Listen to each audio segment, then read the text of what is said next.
नमस्कार। मैं डॉक्टर अमिताभ बनर्जी, यूएचओ का चेयरपर्सन। और आज हमारा न्यूज़लेटर का दिन है, शुक्रवार 11 जुलाई दो 2025। तो आज के कुछ हमारे जो समाचार है, मुद्दे कुछ ऐसे हैं। पहला मुद्दा है कि हमारा देश एक प्रकार का प्रयोगशाला है। ये इंटरनेशनल लोगों ने भी बोला है और नेशनल लोगों ने भी बोला है। नेशनल मिनिस्टर ने बोला, इंटरनेशनल बिल गेट्स ने बोला कि इंडिया इज़ अ प्रयोगशाला लैब। और हम वही देख रहे थे कि कुछ ऐसे खाली ये बोल मुंह बोली नहीं है। पहले ही एक्सपेरिमेंट्स चल रहे हैं। बिल गेट्स ने 2009 में किया था एक्सपेरिमेंट हमारे ऊपर, आईसीएमआर भी मिला हुआ था। और अभी भी गवर्नमेंट अस्पतालों में एक्सपेरिमेंट्स चल रहे हैं किडनी के ऊपर, इसके ऊपर। तो ये पहला मुद्दा है कि कैसे हमारा देश एक प्रयोगशाला है। दूसरा मुद्दा है कि अभी तो कर्नाटका से काफ़ी कुछ खबरें आ रही है। पहले तो अभी पिछले हफ्ते 2 हफ्ते पहले कि हार्ट अटैक बढ़ रहा है, ये बढ़ रहा है। उसमें अभी हल्ला गुल्ला चालू हो गया। या तो ये राजनीतिक ये बन गया या क्या बन गया पता नहीं है। पर हम यूएचओ का ये है कि कोई राजनीति हम नहीं, हमको ये है दिलचस्पी, हमको साइंस में, विज्ञान में दिलचस्पी है। और राजनीति अच्छा हो या बुरा हो, पर साइंस अच्छा नहीं हो रहा है आज के इसमें। तो अभी जो कुछ डॉक्टर्स है मैसूर में, कर्नाटक में, उन्होंने बोला कि ब्रेन डिसऑर्डर्स बढ़ रहे हैं महामारी के बाद। और ब्रेन के डिसऑर्डर, स्ट्रोक बढ़ रहे हैं, पार्किंसोनिज्म बढ़ रहे हैं, मूवमेंट डिसऑर्डर, और तरह तरह के गिलेन बारे बढ़ रहे हैं सिंड्रोम। तो उन्होंने मांग किया है कि उसका जांच होना चाहिए, रजिस्ट्री होना चाहिए। तो ये दूसरा मुद्दा है, हम थोड़ा बात करेंगे। तीसरा मुद्दा है कि अमेरिका का से खबर है। अमेरिका से खबर है कि वहाँ पे इंश्योरेंस, बीमा, हेल्थ इंश्योरेंस में बहुत बड़ा घोटाला हुआ, बिलियन बिलियन डॉलर्स का घोटाला हुआ। और करीब 300 से ज़्यादा लोगों को चार्ज पकड़े गए और उनके अगेंस्ट केस चल रहा है। और उनका जो काफ़ी दिनों से उनका मेडिकेयर और ये और गवर्नमेंट इंश्योरेंस है, और प्राइवेटाइजेशन कॉर्पोरेटेशन काफ़ी दिनों से है, उसमें बहुत बड़ा फ्रॉड पकड़ा गया। तो ये हमने इसको इसलिए इस मुद्दे को लिया है क्योंकि हम भी अभी अमेरिकन की तरह जा रहे हैं। हमारा जो हेल्थ सिस्टम है, जो कि हमारा एक पुअर कंट्री है, हमको पब्लिक हेल्थ, हमको गवर्नमेंट हॉस्पिटल्स को, हमको उनको थोड़ा उठाना चाहिए ऊपर। वो नहीं करके हम ऐसा स्कीम्स निकाल रहे हैं। हम भी इंश्योरेंस की तरफ जा रहे हैं, गवर्नमेंट फंडेड इंश्योरेंस, जैसे पीएमजे, आयुष्मान भारत। और उसमें भी जो कॉम्प्ट्रोलर ऑडिटर जनरल का जो रिपोर्ट आया था, हमारे इसमें भी कई ऐसे कुछ कमियां काफ़ी नज़र आ रही है। तो हम थोड़ा उसमें बात करेंगे कि अमेरिकन एक्सपीरियंस क्या है और हमको क्यों सतर्क हो जाना चाहिए कि जो हम इंश्योरेंस बनाते हैं गवर्नमेंट, वो प्राइवेट को ही ये मिलता है। और प्राइवेट में फिर तरह तरह के गलत काम चालू हो जाते हैं, बिचौलिया हो जाते हैं, ये हो जाते हैं। तो हम ये 3 मुद्दे आज हम मेन हैं। तो पहले मुद्दे पे आ रहे हैं कि हमारा देश कैसे प्रयोगशाला है। मुंह बोली तो बाद में है, पहले से प्रयोग हो गया है, लोगों ने देखा है यहाँ प्रयोग कर सकते हैं, फिर जाके बोला है प्रयोगशाला है। तो पहला है, हमने अंग्रेजी में दिया है, establish lab for human experiments both for international as well as domestic player. International player के लिए भी हमारा देश एक प्रयोगशाला बन गया। हमारे लोगों को, देश के जो भी बड़े प्लेयर्स हैं, उनके लिए भी एक लैब बन गया है। तो एक्शन वर्ड से ज़्यादा है, पहले एक्शन हो गया है। बिल गेट्स ने कहा था 1 महीने पहले, India is a laboratory to try things. India एक प्रयोगशाला है नए नए ये कोशिश करने के लिए। जैसे कुकिंग क्लास चल रहा है यहाँ पे, एक प्रयोगशाला बना दिया है मास्टर शेफ का। और his words followed action undertaken long back with the experiment injection of HPV vaccine. जब उसने ये कहा तो हमारे दिमाग में आता कि ये तो ऑलरेडी प्रयोगशाला इस्तेमाल कर चुका है, human papilloma virus vaccine, HPV vaccine, जो कि 2009 में इसने गुजरात, आंध्र प्रदेश में, इसका जो ऑर्गेनाइजेशन है पाथ और आईसीएमआर मिलके ट्राइबल लड़कियां, गिरिजन लड़कियों में, जो कि यंग लड़कियां, 13 14 15 साल, टीनेजर्स, प्री टीनेजर्स, उनमें ट्रायल किया था। उस ट्रायल के दौरान 7 लड़कियों का देहांत हो गया है। Vaccine trial, HPV vaccine trial पे ध्यान तो हो गया। सोचिए ट्रायल में आपका छोटा सैंपल है, अभी हम कुछ दिन पहले बात कर रहे थे कि आपको साइड इफेक्ट्स के लिए बहुत बड़ा सैंपल चाहिए, और ये ट्रायल में ही इनको 7 लड़कियों का हो गया। पहले तो इनकार कर दिया उन्होंने, गेट्स फाउंडेशन जो पाथ ने इनकार कर दिया, और आईसीएमआर ने भी इनकार कर दिया कि ये तो कोइंसिडेंटल डेथ है, ये इत्तेफाक है, ये इससे रिलेटेड नहीं। पर जैसे कि उनका हर चीज में रहता है कि चित भी मेरा पट भी मेरा, कि आपका कुछ वैक्सीन से बाद हुआ तो वो वैक्सीन से नहीं है, कोइंसिडेंट।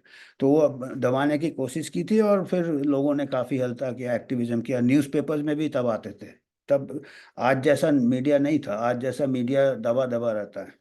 उस टाइम मीडिया काफ़ी एक्टिव था 2009 में, तो मीडिया हल्ला हुआ, लोगों का एक्टिविज्म हुआ, और 72nd पार्लियामेंट्री कमेटी बैठा, जॉइंट पार्लियामेंट्री कमेटी। उन्होंने 2013 को राज्यसभा और लोकसभा दोनों में अपना रिपोर्ट में बताया कि ये जो गेट्स फाउंडेशन है और आईसीएमआर है, ये दोषी है, ये जो ट्रायल किया अनएथिकल ट्रायल किया है, और बोला कि ये इसमें हाई लेवल इंक्वायरी होना चाहिए।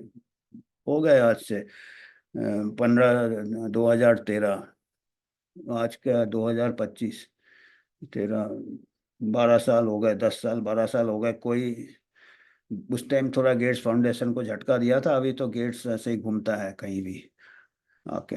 तो वो तो भूल गए, और अभी फिर से आईसीएमआर के साथ memorandum of letter of intent है, रिसर्च कोलैबोरेशन है, वहीं के वहीं है हम। प्रयोगशाला तो हो गया अभी, तो वो फिर तो और उसका क्षति हो जाएगा कि कुछ नहीं होता है यार। इंडिया जैसा देश कहाँ मिलेगा कि जहाँ पे 72nd पार्लियामेंट्री कमेटी बोलता है, जॉइंट पार्लियामेंट्री बोलता है तुम दोषी हो, उसके बाद भी हमको इतना लोग ये कर रहे हैं, वेलकम कर रहे हैं। तो बोलेगा ही वो कि ये प्रयोगशाला है, और सच है, बिल्कुल उसकी बात तो सच है। चलो वो तो वो है, वो तो विदेशी है, पर हमारे ही नेता लोग वैसे उसकी बोली बोल रहे हैं, हिज मास्टर्स वॉइस। अभी कुछ हफ्ते पहले एक हमारे यूनियन मिनिस्टर है Chandrashekhar, speaking at inaugural function of smart patient care hosted by economic times health world, made a similar statement. एक हमारे जो यूनियन मिनिस्टर है चंद्रशेखर, उन्होंने एक कोई सभा में hosted by Economic Times, made Dr. Pemma Sani Chandrasekhar, who is Union Minister of State for Communication and Rural Development. Rural development क्या है, रूरल एरिया में कुछ भी करो आप, पता नहीं चलेगा गांव वाले को। तो उन्होंने क्या स्टेटमेंट दिया, mention in his talk that India has the potential to serve as the living laboratory, जीता जागता प्रयोगशाला फॉर वर्ल्ड, दुनिया के लिए प्रयोगशाला है। हेल्थ केयर ट्रांसफॉर्मेशन, हमारा हेल्थ केयर ट्रांसफॉर्म करने के लिए हमारा तो जीता जागता प्रयोगशाला है, आ जाओ सब। तो ये बताइए, ये प्रयोगशाला का क्या मतलब होता है? और कोई दुनिया में और कहीं मिला नहीं, हमारे ही देश में। और एक्सीडेंट्स हो गए, ट्राइबल गर्ल्स के डेथ हो गए, उसका चल रहा है अभी, बिजनेस एज यूजल। तो इधर भी देखिए, ये अभी स्टेटमेंट दिया है, शायद 15 दिन 1 महीने पहले, और इधर भी एक्शन पहले हो गया। एक्शन कहाँ हो गया है, कोई गवर्नमेंट हॉस्पिटल में हुआ, कोई किडनी हॉस्पिटल है कहीं। और इकोनॉमिक टाइम्स में है कि 741 पेशेंट, 741 मरीजों का डेथ हो गया है। अनएथिकल क्लिनिकल ट्रायल्स, कोई क्लिनिकल ट्रायल चल रहा था किडनी ट्रांसप्लांट का, at the government run institute of kidney disease and research, government का कोई institute of kidney research and Ahmedabad, in the period 1999 से लेके 2017 तक। तो 1990 या 2017 तक वो किडनी का कुछ रिसर्च चल रहा था, जिसका कोई एथिकल क्लियरेंस नहीं लिया था उन्होंने। This experiment mishap came to light, कैसे पता चला?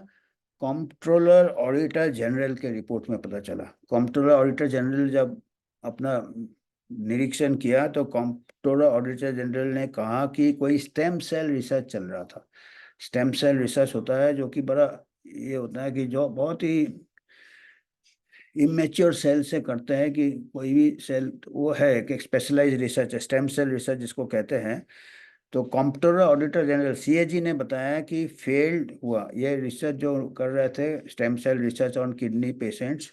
91%, 91% मरीजों में ये फेल हो गया ये। और जिसमें कि 2132 पेशेंट, टोटल पेशेंट थे 2352, 2352 पेशेंट, 2000 के ऊपर पेशेंट थे। उसमें से 91%, 2132 पेशेंट्स को ये नाकामयाब रहा। तो कितना नुकसान होता है पेशेंट को, उसको एक्सपेरिमेंट हो रहा है, उसको मालूम नहीं उसके ऊपर एक्सपेरिमेंट हो रहा है, प्रयोग हो रहा है, क्योंकि एथिकल क्लियरेंस तो ले ही नहीं, तो कैसे पेशेंट को। Kidney transplant failed in 569 patients and complication in 110 patients prevented transplants. The CAG report कहता है कि क्लिनिकल ट्रायल जो किया था, ये ट्रायल जो चल रहा था, प्रयोग, इसमें कोई एक हर इंस्टीट्यूशन का एथिकल क्लियरेंस होता है, बहुत सीरियसली जाते हैं ये सब, और पर्टिकुलरली स्टेम सेल रिसर्च में तो बहुत सीरियसली जाते हैं। इसका एथिकल क्लियरेंस हुआ ही नहीं, सोचो। अरे मैं 10-15 साल से एथिकल कमिटीज में हूँ, कितना पूछते हैं, कितना एक एक चीज़ देखते हैं। और खाली डॉक्टर्स नहीं रहते एथिकल कमिटी में, लॉयर्स रहते हैं, सोशल साइंटिस्ट रहते हैं, पेशेंट्स रेप्स रहते हैं, हर टाइप का देखा जाता है। तब जाके कोई छोटा सा छोटा रिसर्च पास होता है। ये तो रिसर्च हो गया है ना, कोई एथिकल कमिटी, और इसमें 700 करीब लोग का देहांत हो गया है गवर्नमेंट हॉस्पिटल में। ये नहीं कि कोई प्राइवेट बाहर से आ रहा है फार्मा कंपनी, ये हमारे गवर्नमेंट हॉस्पिटल में, पब्लिक हेल्थ है, हॉस्पिटल्स है, गवर्नमेंट हॉस्पिटल में गरीब पेशेंट्स आते हैं। अब गरीब पेशेंट वल्नरेबल होते हैं, उनको, कई लोगों को ट्रीटमेंट, वो खुश हो जाते हैं कुछ ट्रीटमेंट मिल रहा, अब उसमें कुछ भी प्रयोग करो वो चू तक नहीं बोलेंगे। तो ये अनएथिकली बहुत, इसको कहते हैं vulnerable population, exploitation of poverty. तो ये बड़ी चिंता वाली बात है कि हमारे ही जो नेता तो बोल ही रहा है कि हम प्रयोगशाला है, बिगर बोले ऑलरेडी प्रयोग चल रहे हैं हमारे इसमें। तो हम गिनी पिग्स। तो नो वंडर हमारा कंट्री में अगर ऐसा रेगुलेशन होगा तो पूरा दुनिया के जितने ये होंगे ना, जितने आपके फार्मा कंपनी, प्राइवेट प्लेयर्स, वो इंडिया की तरफ जाएंगे यार। यहाँ पे चलो थोड़ा, मिनिस्टर लोग भी कुछ नहीं बोलते, वो खुद ही बोल रहे हैं आ जाओ प्रयोगशाला है। और वो देखा तो कुछ नहीं हुआ, एसपीवी ट्रायल हुआ, और अभी फिर एसपीवी प्रमोट हो रहा है। फिल्म एक्टर्स से लेके राज्यसभा मेंबर तक बोल रहे हैं एसपीवी वैक्सीन दो। तो जब इन्हीं लोग बोल रहे हैं तो वो भूल गए 2009 से 2013 में क्या हुआ, गई बात गई। देहांत हुआ ट्राइबल गर्ल का, हुआ गिरिजन लड़कियां का हुआ, अभी कुछ होगा वैक्सीन से बोलेंगे कोइंसिडेंटल है, ऐसे कोई एडवर्स इवेंट्स फॉलोइंग इम्यूनाइजेशन, हमको वैक्सीन का साइड इफेक्ट्स पकड़ने का तो कोई मैकेनिज्म ही नहीं है, कुछ नहीं है वो, देते रहो वैक्सीन, इधर उधर होगा, बोलेंगे नहीं है, अनरिलेटेड है। जब ट्रायल में बच गए डेथ होने के बाद, तो ये सब क्या है बाद में, मार्केट में एक बार आ गया। तो ये फिक्र वाली बात है ये। दूसरा मुद्दे पे हम आते हैं कि मैसूर में जो न्यूरोलॉजिस्ट है, जो न्यूरो फिजिशियंस है, ब्रेन के जो इलाज करते हैं, नर्व्स के इलाज करते हैं, उन्होंने कहा कि ऐसे कुछ केसेस बहुत बढ़ गए हैं, किसके, हमारे पार्किंसनिज्म के जो मूवमेंट डिसऑर्डर्स होते हैं, ऐसे एज में होते हैं, और स्ट्रोक्स, ब्रेन में आर्टरीज में खून का ब्लॉक हो जाता है तो पैरालिसिस वगैरह, स्ट्रोक, और डिमेंशिया, याददाश्त चले जाना, गिलेन बारी सिंड्रोम। पूना में तो काफी हुआ था, पता नहीं कैसे हुआ था, कहते चलो कैंपिलोबैक्टर से हुआ था, पानी से हुआ था, पर यहाँ गिलेन बारी सिंड्रोम बड़ा ज्यादा हो रहा है मैसूर में। और ये महामारी के बाद से ये सब केसेस बढ़ गए। और उनका और फिक्र ये है कि ये एज में यंगर लोगों को हो रहा है, 30 साल, 32 साल, 35 साल, 40 साल, मैंने यंग पेशेंट्स को हो रहा है, जो कि यूजुअली नहीं होता है। तो ये एज से ये और ज़्यादा फिक्र वाली बात है। तो क्या वजह हो सकता है। तो उन्होंने कहा है कि भाई जैसे हार्ट के लिए कर रहे हो आप, वो हमारे नर्व डिसऑर्डर्स के लिए भी एक रजिस्ट्री करो, जांच करो। तो अभी हमारा यूएचओ का क्या है, हमारा यूएचओ, हमने पहले ही बोले थे कि ये केसेस काफ़ी रेयर होते हैं। अगर मान लीजिए बीमारी से हो रहा है, कोविड, हम मान लेते हैं कि कोविड वायरस से हो सकता है, या फिर टीके से हो सकता है, जो भी है। तो ऐसे केसेस हजारों में एक दो मिलेंगे। तो आप छोटा छोटे ऐसे रजिस्ट्री करोगे, छोटे छोटे आप स्टडीज करोगे, तो पकड़ में नहीं आएंगे, 3 4 5 केस आएंगे, इसमें भी 3 4 5, तो उससे कुछ आपका एसोसिएशन नहीं निकलेगा। तो इसके लिए आपको जो है, और एक एक बीमारी का अलग अलग नहीं करना चाहिए कि आज आप हार्ट का कर रहे हो, अलग स्टडी किया, एक आपने न्यूरोलॉजिकल उन्होंने अलग किया, कल कैंसर वाले अलग करेंगे तो कैंसर का ये करोगे आप, ऐसा नहीं, आपके पास पूरा डेटा है आपका कि किन लोगों ने वैक्सीन लिया, उसका पूरा कोहॉर्ट है आपके पास, आगे फॉलो करो। और कई ऐसे है, बहुत बड़ा कंट्री है, करोड़ों ने वैक्सीन नहीं भी लिया होगा, 100 करोड़ में 1 करोड़ भी नहीं लेगा तो वो बहुत अच्छा सैंपल, एक कंट्रोल ग्रुप बन जाता है। इन्फेक्शन सबको हुआ, तो वो ग्रुप एक हो गया अनवैक्सीनेटेड और एक वैक्सीनेटेड। दोनों में फर्क देखो, खाली ये ना देखो कि क्या क्या हो रहे हैं, एक बीमारी नहीं देखो कि हार्ट, सब देखो। जो अनवैक्सीनेटेड में इतने 5 साल में और उसके आगे भी फॉलो करो, हो सकता है 10 साल बाद भी ऐसे। अनवैक्सीनेटेड जिन्होंने टीका का एक भी डोज नहीं लिया, 1 डोज 2 डोज 3 डोज ऐसे कर सकते हैं, 1 डोज वाले 0 टीका लिया, 1 डोज 2 डोज 3, और जिन्होंने पूरा लिया, सबको फॉरवर्ड देखो, डेटा आपका कैप्चर है उसमें डिजिटल प्लेटफॉर्म में। उनका देखो कितने में अलग अलग ग्रुप हो गए, इस ग्रुप में कितने को हार्ट अटैक हुआ, कितने को न्यूरोलॉजिकल डिसऑर्डर हुआ, कितने को कैंसर हुआ, और भी ऑटो इम्यून डिजीज, ये ग्रुप के देखो, ये ग्रुप के देखो, ये उससे पता चल जाएगा कि कौन से ग्रुप में सबसे ज्यादा हो रहा है। अगर जिसको टीका नहीं लिया, पता चलेगा टीका नहीं लेने से ये सब बीमारी हो जाता है, क्योंकि लोग कह रहे हैं कि टीके से हार्ट डिजीज भी बन जाएगा, ये भी बन जाएगा, तो देख लेंगे ना, डेटा से देखेंगे ना, और लार्ज डेटा सेट से देखेंगे, लाखों का डेटा लेना पड़ेगा आपको। और है लाखों का डेटा, बहुत बड़ा 140 करोड़ का देश है, 100 करोड़ का, तो ये data on the CoWIN platform मिल जाएगा आपका। इनकम टैक्स रिटर्न कैसे ट्रेस हो जाता है आपका, पैन नंबर से, इसमें भी आपका नंबर है, वैक्सीनेटेड आधार कार्ड है, ये सब लिंक है, फिर उसको ट्रेस करके पता कर सकते हैं क्या क्या हुआ। तो हम ये ऐसा स्टडी हम रिकमेंड करते हैं। ऐसा छोटा मोटा प्राइवेट स्टडी, क्या हो रहा है बाद में रिजल्ट बताएंगे, क्या हो रहा है बाद में बताएंगे, अरे बाद में क्या बताओगे यार, आपने रेयर इवेंट्स होते ही है, इतना स्टडी में क्या है आपको रिजल्ट मिलेगा, हमको मालूम है कुछ नहीं मिलेगा, आपको भी मालूम है कुछ नहीं मिलेगा, क्योंकि छोटा सैंपल लो तो रेयर इवेंट्स मिस करोगे, और पकड़ेगे भी रेयर इवेंट्स तो उसका कुछ स्टैटिस्टिकल कैलकुलेशन हो ही नहीं सकता, 3 नंबर 4 नंबर किससे, यहाँ 3 यहाँ 2, तो उसके लिए लाखों का होना चाहिए आपका डेटा सेट। वो इसराइल ने किया ऐसा स्टडीज, हालांकि इसराइल ने भी थोड़ा रुक गया। इसराइल में मैं कल ही एक वीडियो बनाया था कि इसराइल ने किया, जिनको नेचुरल इन्फेक्शन हुआ और कंट्रोल लिया, जिनको ना वैक्सीन लिया नेचुरल इन्फेक्शन लिया, वो बताने के लिए कि कोविड वायरस से कोई एक्स्ट्रा रिस्क नहीं है, हार्ट डिजीज, उनको कोई रिस्क नहीं मिला। पर वही स्टडी वो आगे क्यों नहीं किया उन्होंने, जो अनवैक्सीनेटेड कोविड और वैक्सीनेटेड, क्यों नहीं किया, जब वो पहला स्टडी कर सकते हैं, दूसरा क्यों नहीं किया अभी तक। पूरे वर्ल्ड गवर्नमेंट के ऊपर प्रेशर है, क्योंकि सब गवर्नमेंट ने ये प्रोग्राम में शामिल हुए थे धड़ाधड़। और जैसे कुछ दिन पहले मैंने बताया, ऑस्ट्रेलिया गवर्नमेंट तो डिस्ट्रॉय करने जा रहा था ये डेटा, क्वींसलैंड में, ऑस्ट्रेलिया का एक स्टेट क्वींसलैंड, और डिस्ट्रॉय कर रहा था, लोगों ने हल्ला किया, पार्लियामेंट में उन्होंने पेटिशन दिया, तो अभी रुका उसको, पर पता नहीं आज नहीं तो कल डिस्ट्रॉय कर देंगे। तो ये है कि अगर way there is a will there is a way, will नहीं है तो व्हील को कहीं भी आप घुमा सकते हो। और हमको इसके लिए हम ज़्यादा इसके ऊपर ज़्यादा स्ट्रेस देंगे, जो मैसूर से जो रिपोर्ट्स है डॉक्टर्स का, न्यूरोलॉजिस्ट का, कि ब्रेन डिसऑर्डर स्ट्रोक्स वगैरह बढ़े, क्योंकि एस्ट्राजेनेका कोविशील्ड जो हमारे देश में 80% लोग रहा था, कोविशील्ड में ये प्रॉब्लम ज़्यादा आए थे, स्ट्रोक्स के और ब्रेन डिसऑर्डर्स के।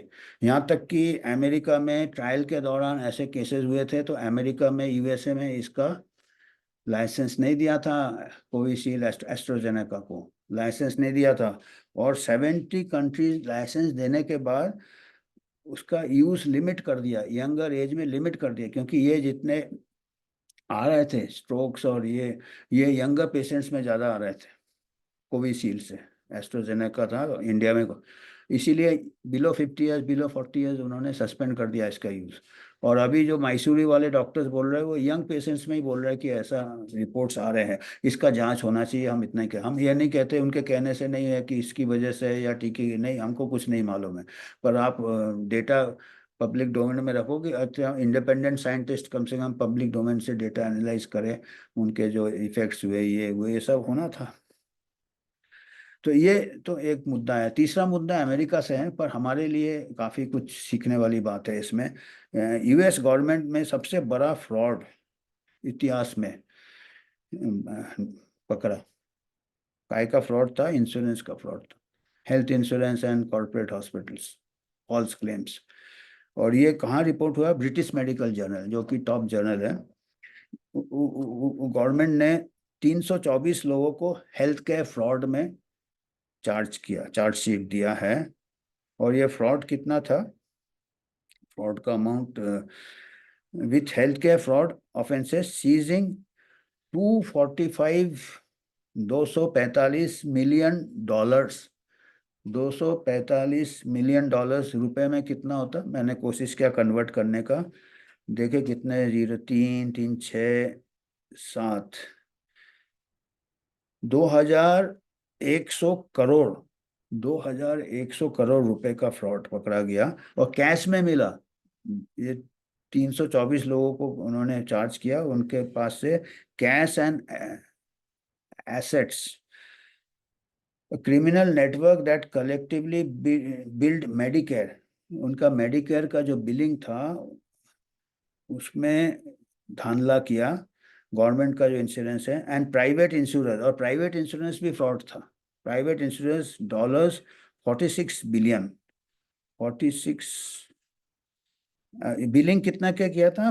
$46 बिलियन का। और उसमें से क्लेम खाली 2.9 बिलियन पेमेंट किया। तो आप करो, जो फर्जी क्लेम बनाया 46.6 और पेमेंट, एक्चुअल पेमेंट तो काफी बीच का खा गए बिचौलिया। बहुत करोड़ों में, 2100 करोड़ हेरा फेरी किया। ये रिकॉर्ड बनाया, world record. delivers justice to criminal actors who prey on a most vulnerable citizens and steal from hardworking American। ये किसका पैसा जा गया? ये कह रहे टैक्स पेयर का पैसा गया। दो 2100 करोड़ पैसा टैक्स पेयर का दिया। और गरीब पेशेंट्स जो बेचारे बीमार है उनको एक्सप्लॉयटेशन हुआ। Attorney general पैम बॉन्डी। तो ये हमारे देश के लिए क्यों इम्पोर्टेंट है? ये हम इसीलिए इसको लाए हैं कि हम भी उसी अमेरिकन मॉडल को इस्तेमाल कर रहे हैं। हमारा जो एक्चुअली मॉडल होना चाहिए कि हमारे government hospitals, public hospitals, primary health centre, district hospitals, secondary health, community health centre, जो कि बोर्ड कमेटी ने बोला था कि विलेज लेवल से 75 बेडेड हो, उसमें ये गाँव में 75 बेडेड हॉस्पिटल, 6 डॉक्टर होना चाहिए उसमें, जनरल फिजिशियन, जनरल सर्जन। बेचारा मरीज इतना दूर आता है। अभी क्या किया गवर्नमेंट ने? अभी प्राइवेटाइजेशन चालू हो गया, कॉर्पोरेट अस्पताल हो गया। और उनको क्या, इंस्टेड ऑफ खुद पब्लिक हॉस्पिटल्स का धीरे धीरे और बुरा हाल हो रहा है। अभी आप कंप्ट्रोलर ऑडिटर जनरल का जो रिपोर्ट था, 50%, 40%, 60% किसी किसी स्टेट्स में गवर्नमेंट डॉक्टर्स नहीं है, गवर्नमेंट हॉस्पिटल्स में इक्विपमेंट्स नहीं है, ये नहीं है। अभी आप इतने सब नहीं है, डेली महामारी जैसे ही है, पेशेंट इतना लोड है, इक्विपमेंट नहीं, डॉक्टर्स नहीं, दूर दूर से फिर वो शहर की तरफ आते हैं। अब आपने यहाँ पे आपने क्या किया है? आयुष्मान भारत किया है, प्रधानमंत्री पीएमजे, प्रधानमंत्री जो आरोग्य जो इंश्योरेंस है, वो गवर्नमेंट इंश्योरेंस है, हमारा टैक्स पेयर के पैसे से किया है। उसमें क्या है कि पेशेंट जाके, उसके पास वो बिलो पॉवर्टी लाइन, वो कार्ड, वो उसमें भी बिचौलिया जाते, बेचारा पेशेंट जा रहा है अपना कार्ड देख रहा है, फिर जाता है। और उसमें हॉस्पिटल्स में एजेंट रहते हैं जो बना देते हैं उनका सब कुछ कागज आगज, तो अब पता नहीं उसमें भी क्या हो रहा है। तो वो फिर कॉर्पोरेट हॉस्पिटल को मिलता है पेमेंट हमारे इंश्योरेंस से, और टीटो पे थे। इसमें कई बार आए हैं, हमने भी रिपोर्ट किए हैं कि अननेसेसरी प्रोसीजर्स हो गए। अहमदाबाद में कुछ महीने पहले गांव से गए, कैंप किया, इतने लोगों को बोला आपको टेंट लगेगा, उसमें से कुछ लोगों डेथ भी हो गया। फिर कई जगह यूट्रस निकाल दिए, तो उसके पैसे मिलते कॉर्पोरेट अस्पताल को। तो ये सब स्कैम हमारे यहाँ भी, इसके संभावना बढ़ जाता है अगर आप इस टाइप का अपना जो एक्चुअल गवर्नमेंट हॉस्पिटल्स को आपने ऊपर नहीं किया, जिसमें कि पेशेंट जाके फ्री ट्रीटमेंट कोई भी जाके ले सकता है। उसकी जगह अभी आप कॉर्पोरेट हॉस्पिटल में थ्रू दिस स्कीम जाओगे, और उसमें फिर अननेसरी टेस्ट, अननेसरी प्रोसीजर्स, क्योंकि कॉर्पोरेट हॉस्पिटल का भी टारगेट रहता है। और ऑन पेपर आपने आयुष्मान भारत गवर्नमेंट हॉस्पिटल में भी किया, आपको मालूम है कि गवर्नमेंट हॉस्पिटल भी शहर में कुछ स्टैंडर्ड के हैं। आप जितने इंटीरियर जाओगे, 70% पॉपुलेशन हमारा रूरल एरिया में रहता है, वो आएगा शहर में। अगर वो आयुष्मान भारत का भी ट्रीटमेंट लेना चाहता है पीएमजे से, उसका आने जाने का खर्चा, उसको अपना घर से नौकरी वो नहीं करेगा 4 दिन, अनऑर्गेनाइज सेक्टर, उसको तनख्वाह भी कम हो जाएगा, जमीन बेचेगा, शहर की तरफ आएगा। जितना पैसा बच रहा होगा ट्रीटमेंट पे, उससे ज़्यादा उसका अदर एक्सपेंसेस हो जाएंगे या फिर शहर में रहने का। तो ये हमको सोचना है कि, और कॉम्प्ट्रोलर जनरल का जो प्रधानमंत्री जन आरोग्य योजना है आयुष्मान भारत के तहत, ये अच्छा इंटेंशन अच्छा था कि भाई चलो हमारे हॉस्पिटल्स कॉर्पोरेट में जाके ट्रीटमेंट ले। तो कॉम्प्ट्रोलर ऑडिटर जनरल का जो रिपोर्ट था, करप्शन और इनएफिशिएंसीज, पूरा काफ़ी करप्शन है हमारा इसमें, क्योंकि होगा इतना बड़ा, इसमें मुश्किल हो जाता है इन द रनिंग। ये कंप्यूटर ऑडिटर जनरल रिपोर्ट है, हमने इसका लिंक दिया है। और उन्होंने कहा काफ़ी exploitation of poor benefit most likely through middle man and touts, बिचौलिया है, एजेंट्स है, वो बीच में आ जाते हैं। Medical insurance fraud are well known, developed countries में तो मालूम है, तो अभी अमेरिका में देखो कितना बड़ा रिकॉर्ड फ्रॉड हो गया। तो हमारा गरीब देश है इंडिया, और अमेरिका से 3 गुना 4 गुना बड़ा देश है, 4 गुना बड़ा देश है। तो हमारे तो और मुश्किल है कंट्रोल करना, क्योंकि छोटे कंट्री में तो आप सुपरवाइज कर सकते हैं, अभी अमेरिका में नहीं सुपरवाइज कर पाए, इतना बड़ा फ्रॉड हो गया, तो हमारे इसमें तो और ज़्यादा फिर ये है। सो और अमेरिका मॉडल सबसे इनएफिशिएंट है, सबसे ज़्यादा वो वर्ल्ड में स्पेंड करता है, और लोग बिल्कुल सेटिस्फाइड नहीं है। क्योंकि बड़े बड़े कॉर्पोरेट्स में क्या होते हैं, बड़े specialist super specialist doctors instruments, तो उसका फिर उसका खर्चा निकालना रहता है, तो और हेल्थ बेनिफिट कम होता है और एक्सपेंस ज़्यादा हो जाता है। एक नीड बना देते हैं, सप्लाई डिमांड ये बना देते हैं। तो यूएसए का जो अनुभव है, high spending and poor efficiency, हम उसी तरफ जा रहे हैं। तो इसीलिए हमारा ये जो है, हमारे देश में क्या है कि हम अभी कई चीज़ों में हम खर्चा कर रहे हैं, जो कि बहुत ही कम हमारे पब्लिक हेल्थ में इम्पैक्ट करता है। जैसे अभी मान लीजिए, अभी कोविड के नए वेरिएंट आ रहे हैं, अभी भी हल्ला हुआ था, क्या सब आ गया था, अभी तो नाम भी इतने J1 A1 क्या, अभी पिछले महीने ही हल्ला हो रहा था, अब उसका जीनोमिक सर्विलेंस कर रहे हैं। क्या हुआ, अपने आप वो बिल्कुल माइल्ड था, अभी तो कुछ हुआ ही नहीं उसका। पर खर्चा वो कितना, जीनोमिक सर्विलेंस का करोड़ों का मशीन आता है। तो वो सब नहीं करके हमारे जो नॉर्मल हेल्थ सर्विसेज है, पब्लिक हेल्थ सर्विसेज है, primary health centre, sub centre, primary health centre, community health centre, district, उसके अच्छे आप ये स्टाफिंग करें, उसमें अच्छे डॉक्टर्स हो, तो पेशेंट्स हेल्थ अपने आप इम्प्रूव होगा। और आप क्या है, एक एक पीछे वेस्टर्न कंट्री जो अमेरिकन मॉडल, आप एक एक बार है। अब ये सब के बाद अभी आप वेट कर रहे हैं कि अगला अभी आएगा डिजीज एक्स, उसके लिए WHO बोलेगा आप फंड रखो, आप ट्रीटी साइन करो, आप इसका एलोकेट करो, फिर कोई एक बीमारी का नाम आएगा, सब उसी में जाएंगे, और डे टू डे बीमारी नेग्लेक्ट होंगे, उसमें ज़्यादा जाने जा रही है, ज़्यादा परेशानी हो रही है। बाकी कोई बीमारी तो जब आएगा तब देखा जाएगा, और अगर हेल्थ सर्विसेज अच्छा होगा तो वो बीमारी भी ठीक हो जाएगा, फैलेगा नहीं।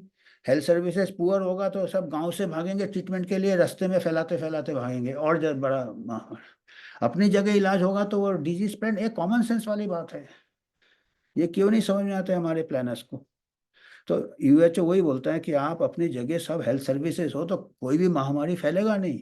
आप सब कॉन्सेंट्रेटेड कॉरपोरेट में करोगे फैसिलिटीज, यहाँ टेस्ट, तो सब डर के मारे भागेंगे, और पैनिक क्रिएट करते हो आप महामारी के नाम से, तो उसमें फैलाते फैलाते आएंगे, ऐसे ही संक्रामक फैलेगा। तो ये हमारे यही कुछ मुद्दे थे। आपका विचार भी हम देंगे तो अच्छा रहेगा, हमको समझ में आएगा कि क्या हम जन के साथ है, जनहित के लिए, या फिर और कुछ आपको अगर कंट्रीब्यूशन करना है तो हम डिस्क्रिप्शन में डाल देंगे, लिंक डाल देंगे QR कोड का, क्योंकि हम कोई फार्मा का ये नहीं लेते हैं स्पॉन्सरशिप, ना ही कोई हमको राजनीतिक ये है। और आप कोई कुछ भी अगर डोनेट करना चाहते हैं तो हम देखते हैं, हमारे पास एक QR कोड है जो WHO के नाम से है, यूनिवर्सल हेल्थ ऑर्गेनाइजेशन, और हम क्या है, इसका बाकायदा रजिस्टर्ड बॉडी है और बाकायदा ऑडिट होता है। तो ये आपका QR कोड पता नहीं इसमें हम कोशिश कर रहे हैं, देख आता है कि नहीं, ये देखिए, सीधा करते हैं। और इसका हम डिस्क्रिप्शन में भी इसका लिंक दे देंगे, आप क्लिक करोगे लिंक में तो ये खुल जाएगा। तो जो भी आप अपनी तरफ से योगदान देना चाहते हो, तो आज इतना ही था, धन्यवाद।